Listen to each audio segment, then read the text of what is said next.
Hi guys, नमस्ते। कैसे हो आप सब।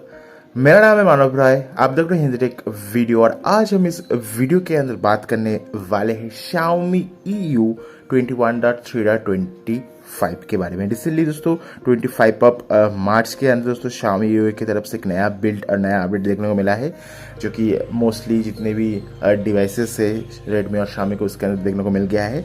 एंड इस वीडियो के अंदर बात करने वाले ये जो 25 मार्च का बिल्ड लॉन्च किया गया है, इसके अंदर क्या क्या चीज़ देखने को मिलता है। मेनली दोस्तों आपको यहाँ पर कुछ चीज़ को ऐड करके दिया गया है। तो सबसे पहले बात कर लेते हैं सिस्टम के बारे में। दोस्तों सिस्टम के अंदर दोस्तों अभी आप जो नोटिफिकेशन होगा, जो फ्लोटिंग नोटिफिकेशन आपको देखने को मिलेगा, उसे आप हाइड कर सकते हो 1 मिनट और उससे ज़्यादा टाइम के लिए। अगर आप स्वाइप अप करते हो, मतलब अगर आप स्वाइप अप डाउन करते हो, तो आपको दोस्तों नोटिफिकेशन हाइड का ऑप्शन देखने को मिल जाएगा 1 मिनट तक, जो कि आपको एंड्रॉयड 11 के डिवाइस के लिए तैयार किया गया है।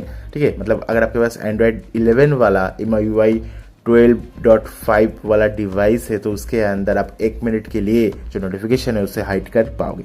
नेक्स्ट आप जो है दोस्तों जो MI 11 है, उसका जो नया GPU ड्राइवर है उसे अपडेट करके दिया गया है। जो MI CC9E है उसके अंदर मार्च 2021 का जो सिक्योरिटी पैच अपडेट है उसे डाल दिया गया है। हम जो Redmi Note 7 है दोस्तों, Redmi Note 7 के लिए अप्रैल का सिक्योरिटी पैच अपडेट, यस अभी भाई साहब अप्रैल का महीना स्टार्ट भी नहीं हुआ है, बट Redmi Note 7 के लिए अप्रैल का जो सिक्योरिटी पैच अपडेट है उसे अपडेट करके दिया गया है, जो काफ़ी बढ़िया बात है। नेक्स्ट बात कर ले दोस्तों यहाँ पर साउंड इफेक्ट के बारे में। सो जो Dolby Atmos का सपोर्ट है वो Redmi K40 के लिए आ गया है। तो शायद जो Poco F3 आएगा उसके अंदर भी आ सकता है Dolby Atmos का सपोर्ट, जो काफ़ी बढ़िया बात है।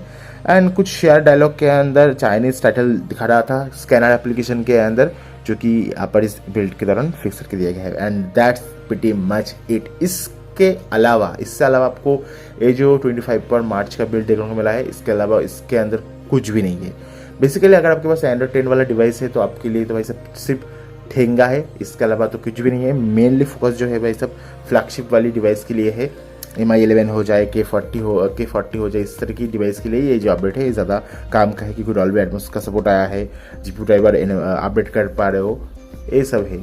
एंड और एक बात मैं बताना चाहूँगा दोस्तों, Redmi Note 7 Pro के लिए दोस्तों जो अप्रैल 24 है 2021 के अंदर, उसके बाद दोस्तों कोई भी आपको जो है वो बीटा अपडेट देखने को नहीं मिलेगा। सो अप्रैल 24 2021 के बाद Redmi Note 7 Pro के अंदर कोई भी बीटा अपडेट देखने को नहीं मिलेगा, कोई भी Xiaomi.EU का बीटा अपडेट देखने को नहीं मिलेगा, डायरेक्टली स्टेबल वर्जन देखने को मिलेगा। मतलब जो डेवलपमेंट है Redmi Note 7 एंड 7 Pro के लिए वो खत्म होने वाला है अप्रैल के महीने के अंदर, जो कि काफ़ी सैड न्यूज़ है। बट कोई बात नहीं भाई साहब, Xiaomi.EU जो है वो अभी इतना बढ़िया नहीं रहा है, उसके अंदर बहुत ज़्यादा लैग होता है, उसके अंदर बहुत सारी इश्यूज़ है।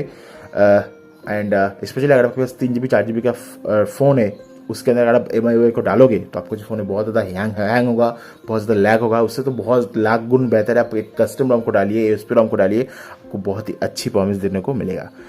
एंड होपफुली छोटा सा वीडियो को पसंद आया होगा। इस चैनल को सब्सक्राइब कर देना, घंटे वाला आइकन को दबा देना, ऑन सेलेक्ट कर देना। Thank you very much for watching this video.